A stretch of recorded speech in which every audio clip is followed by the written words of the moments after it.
The first time I saw her, I wasn't supposed to be anywhere near the royal dais. Humans were tolerated in the empire, not celebrated, and I'd been invited merely as a token observer, a curiosity dragged along with the other envoys. My uniform was plain compared to the shimmering fabrics that bent light around alien bodies, and the only reason I drew any eyes at all was because I looked so different, shorter, softer, less ornate. I had rehearsed a dozen ways to keep invisible in the palace's audience hall, but invisibility was impossible when every scale, crest, and jeweled headdress seemed designed to dazzle and intimidate. The hall itself was overwhelming. It rose into vaulted arcs, ceilings strung with strands of glowing crystal that pulsed like veins of a living creature. The air shimmered faintly with the heat of braziers burning some sweet resin, and rows of nobles whispered behind veils that masked their sharp teeth. They glanced at me with mixtures of curiosity and distaste. I was an intruder tolerated only by ancient courtesy, and I knew it. My palms were damp. I reminded myself, speak when spoken to, never interrupt, never presume. Then she entered. The princess did not walk so much as glide, her motion a study in controlled grace. A headdress of silver bones crowned her, delicate and terrible all at once, while the trailing fabric behind her shifted colors like the slow turning of dawn into night. She was tall, half a head above her father the king, and though her features bore the unmistakable strangeness of her people, there was something undeniably magnetic in her expression. Confidence, yes, but more than that, a sharpness, an intelligence that seemed to cut through the haze of incense and ceremony. I had been staring too long when her eyes found me. They were luminous, reflecting back more than light, as if they were weighing every inch of me. My first instinct was to look away, to bow my head like the others, but something rooted me in place. She didn't avert her gaze. In fact, she turned more fully toward me. A rustle spread through the chamber, nobles shifting uncomfortably, guards tightening grips on their spears. The king's crest stiffened slightly. The queen tilted her head, and before anyone could speak, the princess did. Her voice was clear, resonant, carrying without strain. I want him. Silence followed, a silence so complete it pressed against my ears like deep water. Every eye swung to me. My body betrayed me. Knees locking, lungs refusing to work, my hands clenched stiffly at my sides. Somewhere in my brain, words scrambled together. Misunderstanding, mistranslation. Surely she meant something else. But no interpreter stepped forward. No one corrected her. The phrase was plain and deliberate. She had pointed at me, the only human in the room, and declared her desire before the king and queen themselves. I couldn't breathe. Murmurs began, harsh and sibilant, rising in waves of disbelief. Some nobles recoiled as though she had spat on tradition. Others leaned forward hungrily, as if scandal were sweeter than incense. The guards shifted in confusion, uncertain whether I was to be seized, protected, or executed on the spot. The king's expression was unreadable, his crown of living metal stilling, as though listening to the pulse of the court. The queen's fingers tightened around the arm of her throne, though her gaze never left me. Only the princess remained calm, eyes steady, face unshaken, as if she had simply announced the weather. I tried to swallow, found my throat dry. I hadn't moved since she spoke. Frozen was too simple a word. It was as though my entire body had been locked in place by the weight of every gaze in the chamber. My mind raced. Did she mean to humiliate me? To claim me as a servant, a trophy? Or was this some political maneuver far beyond my comprehension? Whispers swelled into arguments. A noble with crimson-scaled hands raised his voice in protest, declaring the proclamation a violation of custom. Another countered, reminding him that a royal declaration carried the force of tradition. To rescind it now would bring dishonor. Their words clashed in languages half of which I didn't understand, but their tones were enough to convey the storm I had been thrust into. The king lifted a single clawed hand, and the chamber fell silent again. His gaze swept across the hall before returning to his daughter. His voice rumbled like stone shifting deep underground. You speak in earnest? The princess inclined her head once. You are aware of the meaning? Again she nodded. The queen's eyes flicked toward me, and for a moment I thought I glimpsed amusement, or perhaps pity. Her lips curved slightly, though whether in warning or intrigue I couldn't tell. My heartbeat thundered, so loud I half expected the guards to hear it. My entire life had narrowed to this moment, one alien's whim spoken in public, binding me by forces I didn't yet understand. I wanted to protest, to shout that I had no part in their customs, that I was here only as an observer. But the words lodged in my throat. To speak rashly now would be to invite disaster. The king exhaled, long and slow, the sound more growl than sigh. He leaned back into his throne. Then so it is. Gasps rippled outward. I felt my stomach drop. A guard approached me, his armor clattering faintly. For an instant I thought he meant to drag me away, but instead he simply gestured. My feet moved on their own, carrying me forward through the parted crowd, every step heavy with dread. I climbed the steps to the dais, my knees weak, my mouth dry. I dared a glance at the princess, but her expression remained steady, composed. She offered no explanation, no comfort, only a gaze that seemed to measure not just my body, but my very will. I stopped a few paces away, uncertain of what gesture was expected. Bow. Kneel. Speak. Nothing seemed adequate. The king studied me. The queen leaned forward with subtle interest, and the princess simply watched, unblinking. I realized then that my life had shifted in a single sentence, a declaration spoken with a clarity that admitted no misunderstanding. I had no idea whether I had been chosen for honor, humiliation, or sacrifice. And yet, as I stood trembling in the heart of an alien empire, I could not escape the knowledge that everything from this moment forward would be shaped by her words. That was how my entanglement with the royal family began, frozen, bewildered, and caught in the gaze of a princess who looked at me as though she already owned my future. The chamber that followed the audience hall was smaller, but no less suffocating. The guards had ushered me there, without a word, their weapons always a little too close to my ribs, until I found myself in a circle of alien splendor meant for intimate deliberations. The king and queen occupied thrones of black stone, flecked with veins of luminous ore, while the princess sat a step below them, her posture composed, unbending. Around the perimeter, advisors lingered in silence, though their eyes flashed with every shade of disapproval and intrigue. I was the only one without a place to belong, standing alone in the center as if awaiting judgment. The king spoke first, his voice resonant enough to rattle in my chest. "You are human." It was not a question. I nodded, my throat tight. "Yes, your majesty." His gaze sharpened, the metallic crown along his brow shifting faintly, as if alive. "You understand the weight of what my daughter has spoken."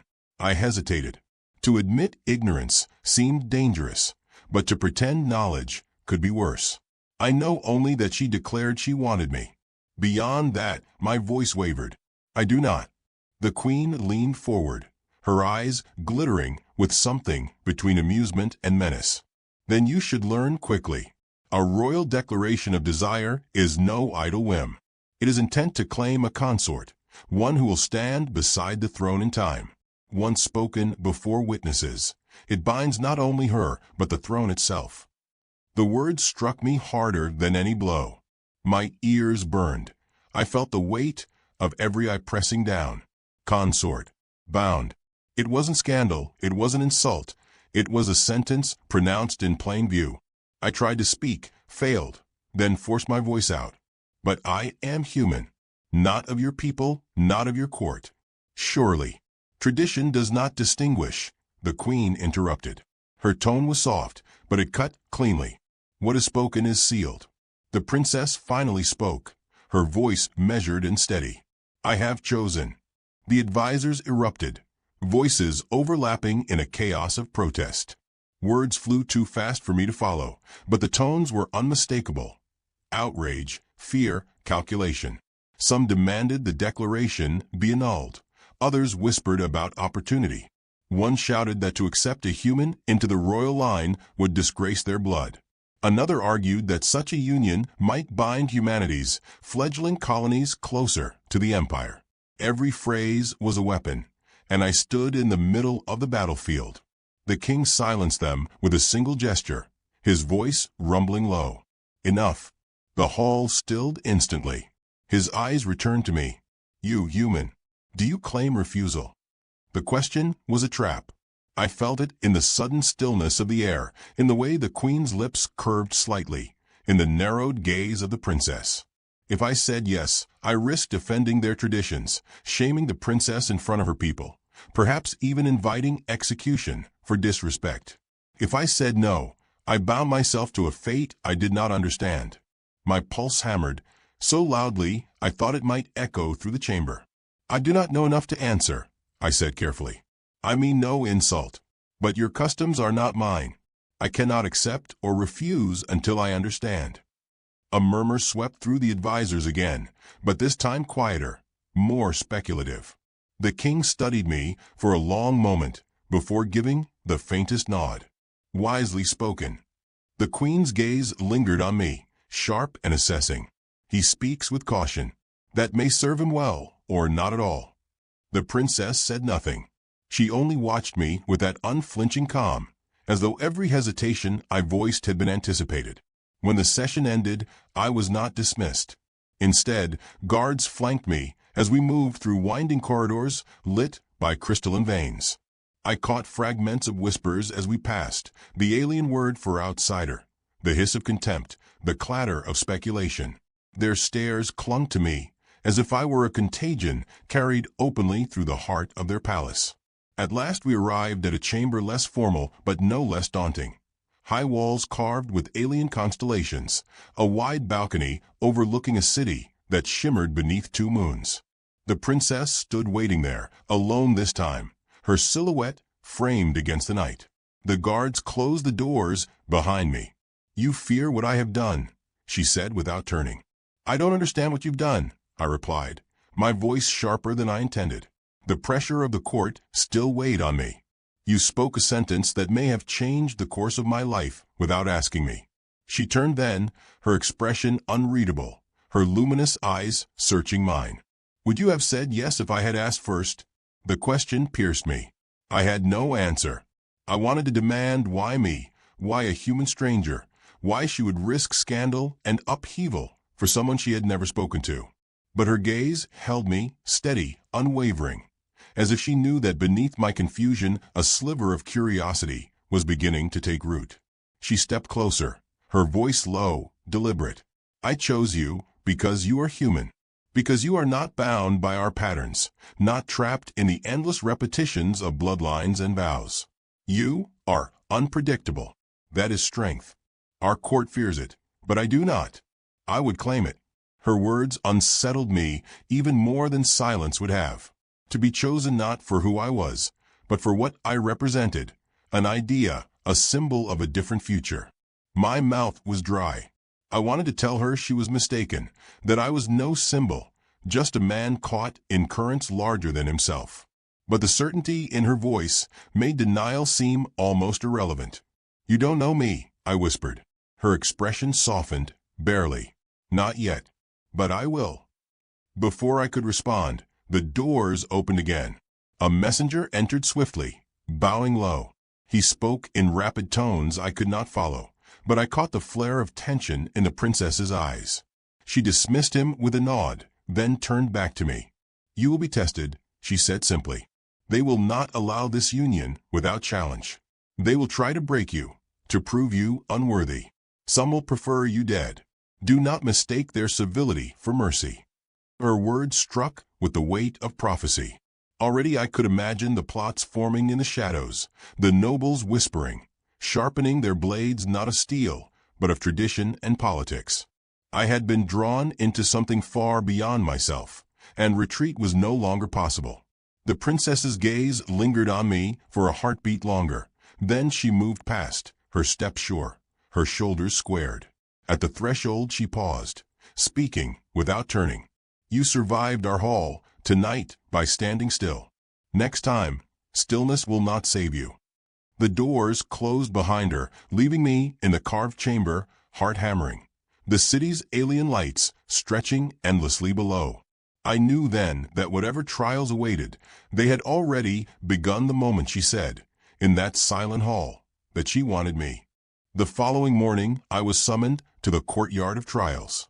The air carried the metallic tang of anticipation, and already a crowd had gathered.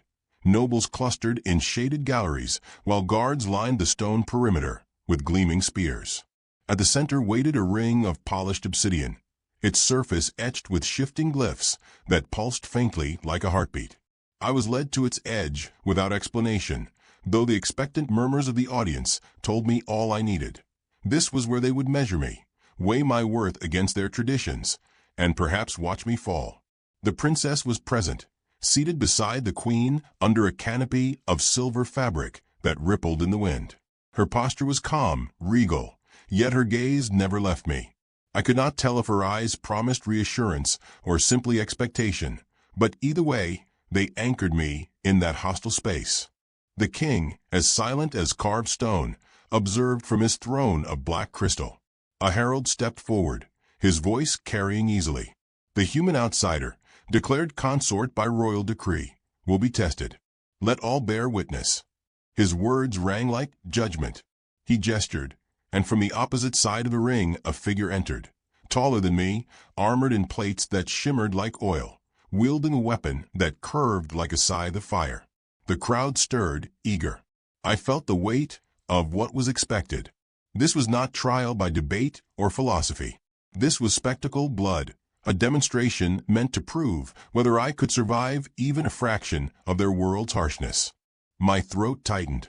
I had no weapon, no armor, only the thin fabric of my uniform and the instincts of a man who had never stood in a ring meant for combat. The princess did not move, but I thought I saw her lips tighten as the challenger entered. Whether she had chosen this or it had been forced upon her, I could not tell. The opponent lunged without preamble. The scythe's arc sang through the air, searing past my shoulder, and I stumbled backward, heart hammering. The crowd hissed in disappointment at my clumsy retreat. I knew if I tried to match strength to strength, I would be finished in a breath. So I did what I had always done when the world towered over me. I thought. Every plate of the warrior's armor gleamed with that oil sheen, except for the joints, where the light fractured differently. I circled, forcing him to follow, pretending fear while mapping each movement, every limitation in his heavy suit. He struck again, and this time I dropped to the floor, rolling beneath the arc of the blade. The stone burned against my palms, but I came up behind him, close enough to drive my shoulder into his back. He staggered a step, more from surprise than force. The crowd gasped. It was not enough to win, but it was enough to shift the air. They saw I would not collapse instantly. The warrior turned, furious, pressing the attack. I darted, weaving, forcing him to swing wide and waste energy. Every time the scythe hissed past, I survived by inches, lungs burning, mind cataloging weaknesses. At last he overextended, and I seized my chance, grabbing a fallen shard of obsidian from the ground. It fit awkwardly in my hand, but it was something. When he struck again, I sidestepped, raking the shard across a joint in his armor. Sparks flared, and he snarled in pain. The crowd erupted, half in outrage, half in exhilaration. The fight ended there. Guards intervened, stepping between us with spears. The herald raised his hand, voice booming. The human has endured. Not victory, not conquest, endured. A word balanced, carefully, between contempt and respect. I stood trembling, sweat slick on my back, but still upright. I had not been broken. The queen's lips curved in the faintest smile, unreadable as ever. The king inclined his head, as though acknowledging a point proven. And the princess, she rose to her feet, her gaze fixed on me with an intensity that stole the breath from my chest. For the first time since she had spoken those fateful words, I thought I glimpsed not only calculation in her eyes, but something more dangerous, conviction. Later, in the quiet of a side chamber, she came to me. I was still shaking from the fight, the cut on my hand stinging where the obsidian had bitten my skin, but her presence silenced every thought. "You survived," she said simply. "Barely," I admitted, my voice hoarse. "They wanted me to die out there." "They wanted to see if you would die," she corrected. "Most would have." You did not. I met her gaze, anger flickering beneath my exhaustion. You speak of survival as though it were enough. I am not your warrior. I am not your court's amusement. I didn't ask for this. No, she said softly, but you did not refuse when the chance came. Her words caught me. I wanted to argue, but memory dragged me back to the king's question, to my own refusal to give a clear yes or no. I had not claimed refusal. I had left the door ajar, whether by fear or instinct. And she had seen it. I don't understand you, I said finally. Why choose me? Why risk your throne, your standing, for someone who can barely stay on his feet? For the first time, her composure wavered. Her voice dropped, barely above a whisper. Because I believe your people will matter. The galaxy underestimates you. I will not. Her certainty unsettled me more than her silence ever could. I was no ambassador of destiny, no champion of humanity. And yet, standing there, her words planted a seed I could not shake. Perhaps she was wrong. Perhaps she was right. Either way, I could not pretend the choice had not already changed me. Before I could frame a reply, the chamber door opened abruptly. A guard entered, bowing, then spoke rapidly in their tongue. The princess's expression hardened. She dismissed him with a sharp gesture, but the tension in her shoulders lingered. What is it? I asked. There are some, she said, her tone edged with steel, who will not wait for trials to prove you unworthy. They will strike in shadows, without warning. Tonight, perhaps. Tomorrow. You must be ready. The chill in her voice told me this was no idle warning. My survival in the ring had not ended the conflict. It had only begun a darker one. As she turned to leave, she paused at the threshold, glancing back. Do not mistake endurance for victory, human. What comes next will demand more than either of us has yet shown. The door closed behind her, and I was left alone in the half-lit chamber. The echo of the crowd's hisses still ringing in my ears, the promise of unseen enemies gathering in the dark. My body ached, my mind reeled, but one truth settled heavy in my chest. I was no longer merely enduring their world. I was entangled in it, bound to it, and soon it would demand more of me than I had ever given to anything. The attack came at night. I woke to the hiss of the chamber doors breaking their seal, the sudden whisper of armored feet across the stone floor. Instinct carried me from the bed before thought caught up, rolling behind a pillar just as a blade of pale light cut the air where my chest had been. 3 figures slipped into the room, faces masked, movements precise. They were not guards, they were predators. My heart thundered. There was no weapon within reach, no ally at my side. Only the shard of obsidian I had kept from the trial lay near the table where I had dropped it, its edge still jagged. I lunged for it, barely seizing it before the nearest attacker struck again. The blade glanced off the pillar with a crackling flare, and sparks rained across the stone. They meant to kill me. Not test, not intimidate, kill. I forced myself to move, ducking, weaving, desperation driving me where training could not. One slash tore my sleeve, searing the skin beneath. I shoved the shard upward, catching an assailant at the joint where armor met flesh. A sharp cry echoed, and he fell back, clutching his wound. The other 2 closed in with renewed fury. The door burst open before they could finish me. Guards stormed in, their spears blazing with crackling energy. The assassins faltered, but not before one hurled a blade toward my chest. The princess herself appeared in the doorway, her eyes bright with fury, and with a single gesture the air itself seemed to shudder. The blade veered mid-flight, striking the wall harmlessly. The assassins were seized, dragged away in silence, their faces still hidden. I slumped against the pillar, chest heaving, blood hot on my arm. She crossed the room swiftly, kneeling beside me. Her hands, steady despite her anger, pressed against the wound to stanch it. I warned you, she said, her voice low and fierce. I could barely speak. Your people want me dead. Not my people, she corrected sharply. My rivals. Those who fear what you represent. The words barely settled before the queen entered, robes trailing like storm clouds. Her gaze swept the chamber, pausing on me, then on her daughter. Her voice was calm, but beneath it lay the steel of command. The court will hear of this before dawn. They will demand resolution. The princess stood, her hand still streaked with my blood. Then let them hear the truth. He was targeted because they fear him, because they know he belongs here. The queen's eyes narrowed, or because they know he does not. The king convened the court at first light. The hall was alive with voices, sharp and bitter, nobles pressing against one another like predators circling prey. I was brought forward, my arm bandaged, the princess standing beside me.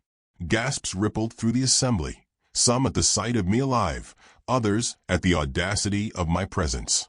The king's voice carried above them all. An attempt was made on the life of the one named consort. Let all speak who would contest this matter. Contestation erupted instantly. Nobles accused one another, demanded justice, demanded my removal, demanded the princess retract her claim. Words lashed like whips, and through it all I stood, a symbol none of them wanted, all of them feared. Finally the princess raised her voice, and the chamber stilled. You see what fear drives you to. You would kill him in his sleep rather than face what he might become. You call yourself strong, yet you tremble at the presence of one human. That is why I chose him, because he is what you are not, unbound by your fear. Her words struck like a blade.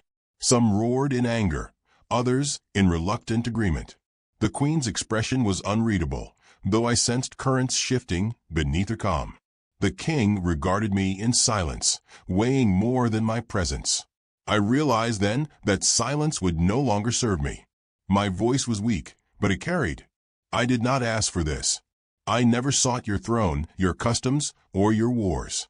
But I will not be hunted like an animal.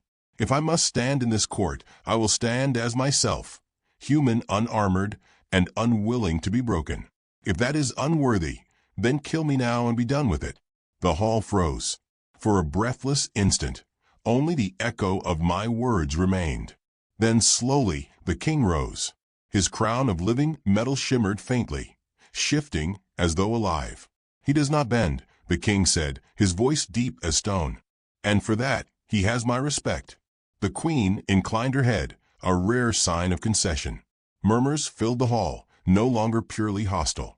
For the first time, I sensed a fracture in their certainty, a space where something new could grow. The princess placed her hand lightly on mine, her voice quiet but resolute. You see now why I chose you. The session ended without verdict, but not without consequence. My survival, my defiance, had altered the air of the court. I was no longer merely the outsider she acclaimed. I had spoken into their silence and forced them to listen. Later, when we stood alone in the high chamber overlooking the twin moons, I asked her the question that had haunted me since the first day. What if I say no? What if I refuse you, refuse this? She turned, her expression softer than I had ever seen it. Then I will bear the weight of that refusal. But the choice will have been yours, not theirs. I stared out at the alien city, its lights flickering like a constellation turned upside down. My life had already been rewritten by her words, by her defiance, by my own refusal to break. Could I still claim to walk away unchanged? Could I truly return to the shadows after having been thrust into their light? I met her gaze again. If I accept, what then? Her answer was simple. Then we change everything. The silence that followed was not heavy, but charged, alive with possibility and danger. I did not yet know what decision I would make, only that whichever path I chose, the galaxy itself might bend beneath it. And all of it had begun because, in that vaulted hall, the princess had turned to her parents, pointed at me, and said with unwavering certainty, I want him. I did not sleep after that night. The chamber felt too small, the air too heavy, as though every breath was borrowed from a world that had not yet decided if I deserve it. Outside, the city glowed in restless patterns, the twin moons sliding past one another like watchful eyes. I stood by the balcony rail, gripping it until my knuckles whitened, knowing that one word for me, yes or no, could alter the course of two peoples. At dawn I was summoned again, not to the trial grounds, not to the council chamber, but to the observatory that crowned the palace. The ascent wound through narrow staircases of glass and stone, the guards behind me silent as shadows. When the final door opened, I found the princess already there, framed against a dome of transparent crystal through which the stars burned impossibly close. The galaxy stretched in silver rivers, endless and terrible. She did not turn when I entered. "Do you see them?" she asked. "The stars." My voice felt clumsy in the vastness. "The choices," she said. At last she faced me, her expression stripped of ceremony. She looked younger in that moment, less the sovereign-to-be, more a woman standing at the edge of everything. "Each one is a possibility. Some already gone, their light reaching us long after their death. Others not yet born. You and I stand between them." I wanted to tell her I was no star, no symbol, just a man pulled into a current he never sought. But her eyes held me, and the words withered. "You still hesitate," she said softly. How could I not? My hand tightened on the rail. "If I say yes, I risk binding my life to a people who despise me. If I say no, I betray you and possibly doom whatever fragile peace this has sparked. Either way, the choice is heavier than I was meant to bear." She stepped closer, her voice low. "Do you believe I chose you because it was easy? I defied my court, my blood, my parents, because I saw what you cannot yet admit. You endure. Not by power, not by tradition, but by will. That is what this empire needs." Her certainty both angered and unsettled me. "You speak as though endurance alone can save worlds. I barely survived the trial, barely lived through the night." "And yet you did," she answered. Silence stretched between us, filled by the hum of the galaxy beyond the glass. I looked out again, searching the stars for answers they could not give. The weight of my own voice pressed harder than any blade. The doors opened behind us. The king entered, his presence filling the room without effort, the queen beside him, her robes whispering like a tide. Guards remained outside. This was no public spectacle. Only family and me. The king's gaze swept over us, then fixed on me. The court fractures. Some demand your execution. Others whisper of alliance. If you speak now, you decide not only your fate, but hers. Do you accept the bond she has declared? The queen's eyes narrowed, sharp and unreadable. The princess stood straighter, though I saw the faintest tremor in her hands. I had rehearsed both answers 100 times in my mind, and yet in that moment neither speech remained. What rose instead was something raw, stripped bare. "I cannot promise I will make your people love me. I cannot promise to fit your traditions. What I can promise is that I will not break, no matter how many trials they set before me. If that is enough, then yes, I accept." The words left me like fire pulled from the lungs.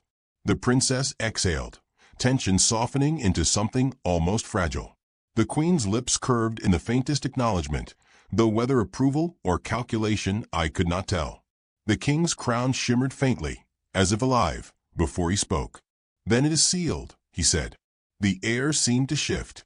I felt it in the marrow of my bones, in the way the chamber itself seemed to hum with recognition. The princess stepped forward, her hand brushing mine not as possession, but as promise. For the first time since this ordeal began, I felt not claimed, but chosen and choosing. Yet even in that moment of resolution, the queen's voice cut through, smooth as glass. "You have bound yourselves, but know this. Binding invites blades. You have defied the court, and they will not forgive easily.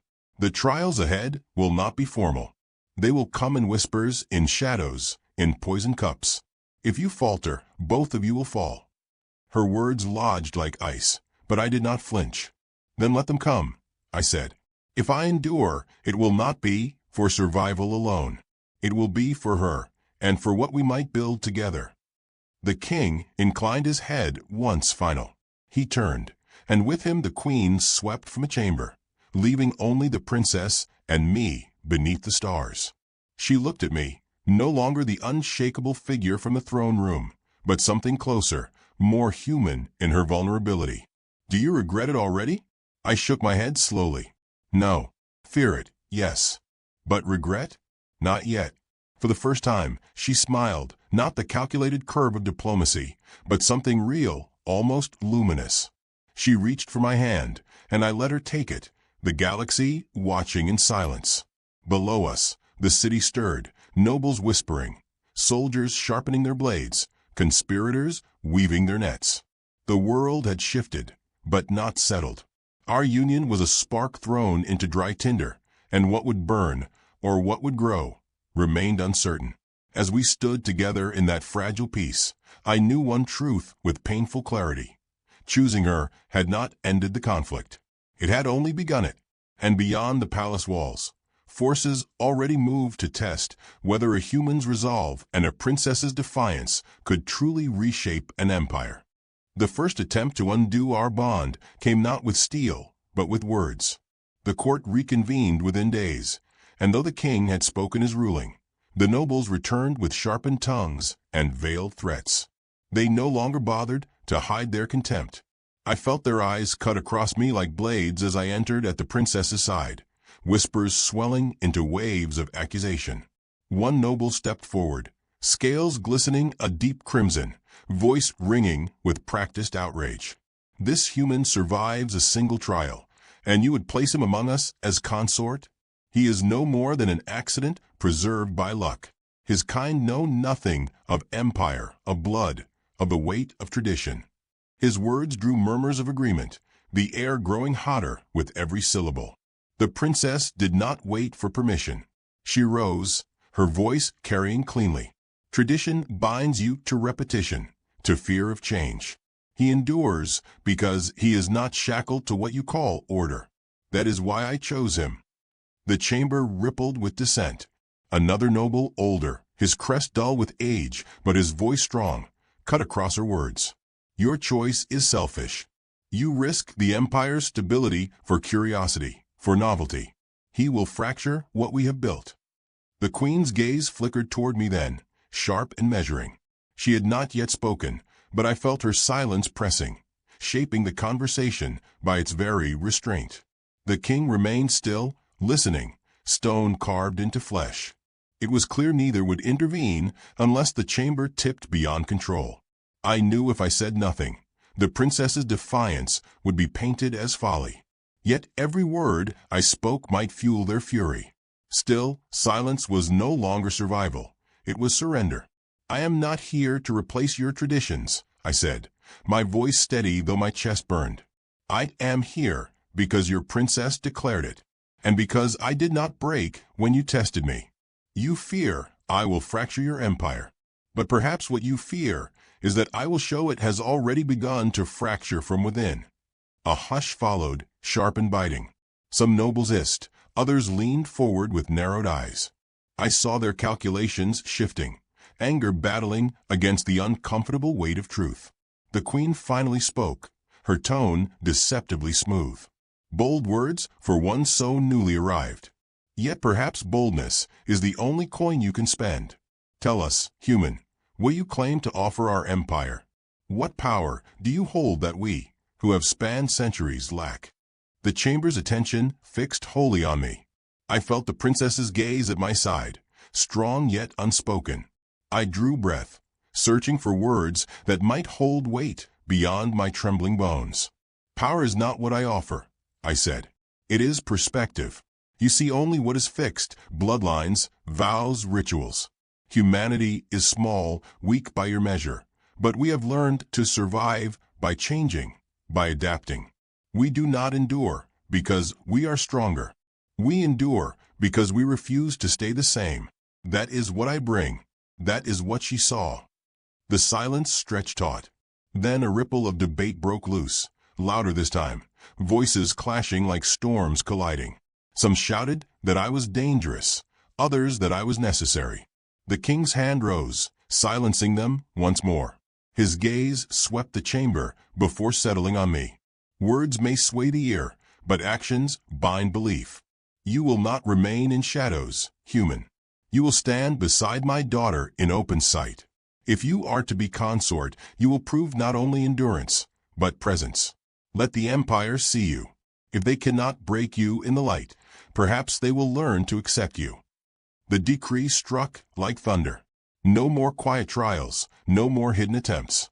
He had thrown me into the open, where every glance could be dagger or shield.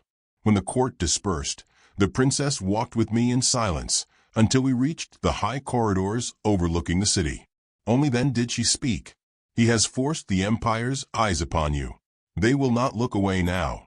Do you think I can survive their gaze? I asked. She turned to me, her expression both fierce and tender. You already have. The question is whether you can do more than survive. The days that followed were relentless. I was paraded through markets, through academies, through military halls, always at the princess's side. Everywhere eyes followed. Some burned with hatred, others with curiosity, a few with a dangerous kind of hope. I spoke when spoken to, answered questions with honesty, no matter how cutting they were. Each word, each gesture, was a stone laid on a path I could not yet see the end of. At night, in the solitude of our chambers, I asked her if she regretted binding herself to this fight. She never wavered. Regret belongs to those who look backward, she said. We will look forward. Yet the threats did not cease. Whispers reached us of conspiracies blooming in the court shadows, of factions aligning not only against me, but against the princess herself. It was not only my survival at stake now, it was hers, and with her, the fragile balance of the empire. One evening, as the two moons rose in parallel arcs, she turned to me with a rare vulnerability in her voice. If you falter, they will not forgive. They will tear us both apart. Do you understand? I do, I said. And I did. But what frightened me most was not the thought of my own death. It was the thought of failing her, of being remembered not as the human who endured, but as the one who broke when she needed me most. The city below glimmered with restless light, the empire itself holding its breath. I knew then that my trials had only shifted shape. They would no longer come as duels in stone rings or blades in the dark.